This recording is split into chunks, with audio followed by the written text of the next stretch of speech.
চাইতে বড় বোকামি হচ্ছে এরা পুরুষকে বাহ্যিক দেখে জাস্টিফাই করে, ভেতরটা দেখতে চায় না। তুমি খেয়াল করবা, একজন পুরুষ দেখতে গাঁজাখোর, কিন্তু বাবার টাকা পয়সা আছে, শান সৈকত আছে, বড় একটা বাসা আছে, গাড়ি আছে, আইফোন আছে, দেখবা মেয়েরা তার পেছনে সিরিয়াল ধরে দাঁড়িয়ে যায়। আর একজন পুরুষ, যে পুরুষের টাকা পয়সা কম, বাড়ি গাড়ি কম, কিন্তু আল্লাহর ভয় আছে, পছন্দ করতে চায় না।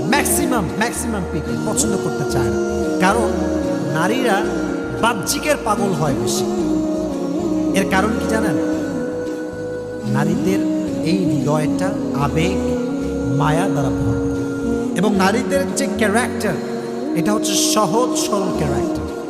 বেশিরভাগ নারী দেখবেন একটু সহজ সরল হয়, এই জন্য ছ্যাক খায় বেশি, ঠ্যাক খায় বেশি। ঠিক কিনা বলো?